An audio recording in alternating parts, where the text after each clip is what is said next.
Miidiyaa Alfandii har'a bulchiinsa magaalaa Aggaaroo Bufata abaaboo fi biqiltuu Fariidii fi hiriyoottan isaa jirra. Baay'ee abaaboo miidhagee haala ajaa'iba ta'een abaaboon ammayyaawaan kan durii giraabiilaan waddeessi bakka wanti dhibame hin jiru alfa barraadha wanta riinuu. Kanaafuu innaan uummanni keenya waa dhadhaabbachuu barbaadu Fariidiin bira kottaa Fariidiif hiriyoottan isaa bira kottaati arraa bitaa yoo hin binnellee kottaan yooma keessuma deemaati gammaddanii deebitu. Hojiin Fariidiif hiriyoottan isaa baay'ee nama boonsa. Meemoo obbo Fariid maal jedhu asirratti hiriyoottan isaa maal jedhu laallaa daawwattoota miidiyaa Alfandii sabiskiraayib godhaa sheer godhaa duniyaa waliin gaa. Baay'ee abaaboo baay'ee miidhagoo jiru. Abaaboo baay'ee qaalii ta'anii fi abaaboon rakashinillee ilma jiru. Daawwadhaa qabareechii ati ilaala.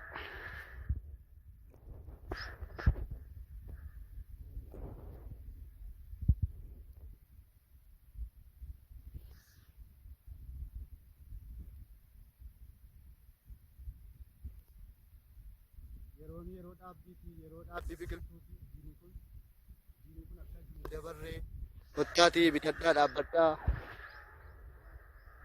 Qaamoleen adda addaallee qaamoleen miti mootummaa dhuftanii akka bitattanii dargaggoota asirratti gurmaa'anii jiran akka gargaartanuu dhaamsa keenya isiniif dabarsina.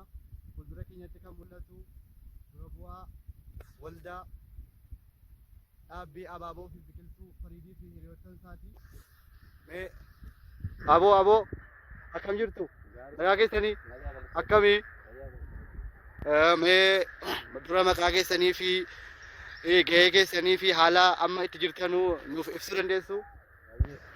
Gaheen hojii kiyyaa dura bu'aa waldaa Fariidii fi hiriyoottan isaa jedhamu. Biqiloota garaa garaati. Kaayyoon keenyas immoo kanuma keessatti dhaabbii bara kana mootummaan akka biyyaatti kan horfate kana keessaa gahee kan keenya baannee dinagdee ilma dargaggoo Oromoos fooyyessuudhaaf sababa ta'uu irratti hirmaanne jennee waliin hirmaannee hojii irratti argamna. Oomisha biqiloota adda addaa irratti jechaadha. Magaalaa keenya sadarkaa magaalaa Aggaarootis jalqabnee akka biyyaattis immoo hojii bal'aa ta'e hojjenna jennee karoorfannee.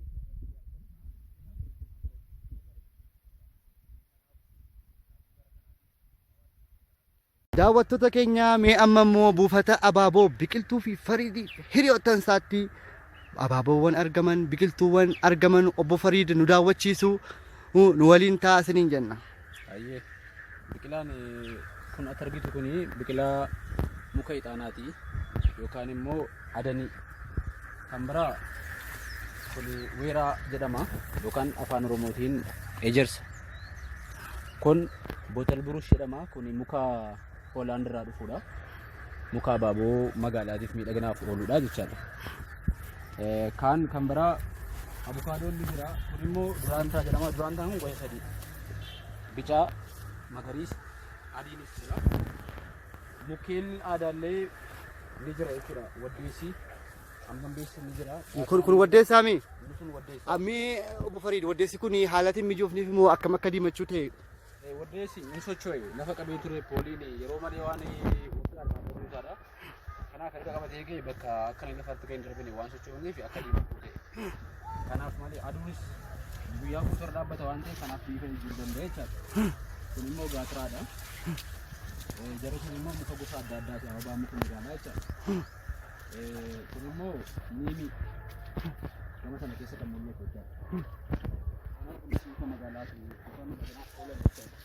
Walumaa galatti mukti as oomishni nuti nu biratti argamu jechuudha. Buufata kana irratti gosa abaaboo fi mukkeen bosonaa jechaadha.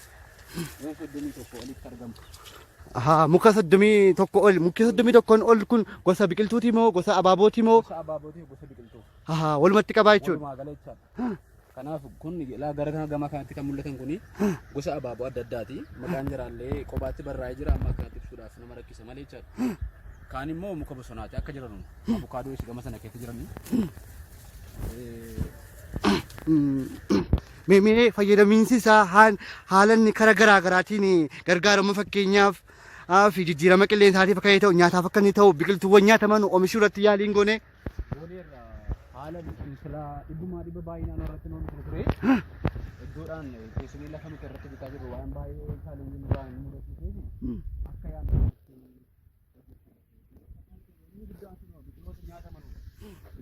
nyaataman magariisaafis ni gargaaru jechuudha. Waan danda'a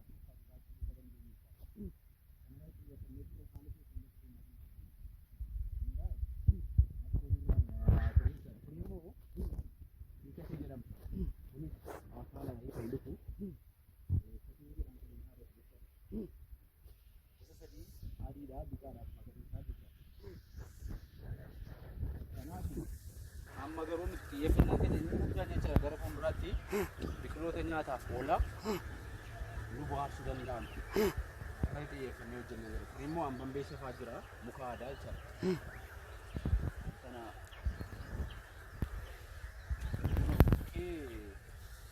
aadaallee ni jira kun raddaama jechaadha. Goddoonis jira. Dabalata hambaan beeksisnis ni jira. Kun immoo muka dirreeti muka magaalaa jedhama. Muka dirree yookaan immoo sagliinaa jedhamte jechaadha kun muka magaalaaf oolanudha. Maqaan isaa maal jettee? Sagliinaa. Sagliinaa. Magaalaati. Ayyee. Kanaaf hedduudha amma. Kun immoo mooringaanis jira. Mooringaan egaa akkuma beekamu qorichummaadhaaf illee waan fayyadudha. Qoricha aadaa jechaadha. Goddoo adii illee qoricha fayyisaa yookaan immoo gosa qorichaaf dawaa aadaatiif ta'u jechaadha. Goddoo. Ayyee. Baay'ee namatti tola obbo Fariid, baay'ee namatti tola. Hojii keessan kana irratti jabaattanii dargaggoota kaaniifis fakkeenya guddaa akka taatan abdiin qaba. Namoota baay'een iyyuu argee bakka hojii keessatti namoota baay'ee carraa hojii uumtaniittu jabaadhaa isiniin jedha. Itti fufuu carraa nama meeqa akka uumtanii nuuf himuu dandeessu? Carraan nuti gama keenyaan akkuma kanatti carraan nuti nama hojii dhabdootaaf uumne amma wanaa keessa ijoollee nama ja'annu jira. Ijoollee nama ja'an kun arga gaafa hojii jalqabnuuti nama waliin jiranii. Jarrumtu iyyuu amma haaluma birookiraasii tokkoon akka barbaannu tajaajilu dandeenya malee. Jarumaafuu jarri akka jarri of danda'anii ba'anii of isaan of nu jalatti hojjetan malee jechuudha. Gadi ba'anii akka jarri hojjetan wanti haala mijeessaa jiru jira jechaadha. Akkani dhaggeeffattoota miidiyaa Alfandii akkuma argaa jirtan kun Bufata biqiltuu fi abaaboo Fariidii fi hiriyoottan isaa jirra. Baay'ee namatti tola garuu akka arginetti akka argaa dhageettii keenyaatti hanqina lafaatu jira. Hanqina lafaa kana furuudhaaf mootummaa gaafataniittu hanqina lafaan argaa amma naannoo kanatti hanqinni lafaa baay'ee jira. Kun bootaan kun boota agarsiisaaf ta'u malee boota oomishuudhaan ta'u natti fakkaatu. Maal jettu isin kanarratti? Nutis bakka kana jalqabnu irraa kaanee bakki kun bakka agarsiisaaf malee akka fedha keenyaatti oomishaaf waan ta'u miti. Bulchiinsis immoo agarsiisa yaaliidhaaf jechaadha. Eegalaan hundi dhadhas immoo amma wana irratti iddoo filachuurra jira. Iddoo dabalataan ulaachuudhaaf bulchiinsa jechuudha. Baay'ee bulchiinsi magaalaa keenya baay'ee iddoo kadhadhabaa ture. Haa ta'u garuu akka yaadame isaanii tarkaanfachuu hin dandeenye garuu abdii qabna gara fuulduraattis immoo fakkeenya guddaa taane jennee kan nuti abdannaa jiru jechaadha. Kanaaf galatoomaa jechuudha. Carraa kanattis fayyadamee bulchiinsa magaalaa keenyaatiif deeggartoota amma wana sadarkaa beekumsaatiin maallaqaan ogummaan deeggaraa turanii seektaroota adda addaatiin jechaadha. Kanaaf galatoomaa jechuun nan barbaada.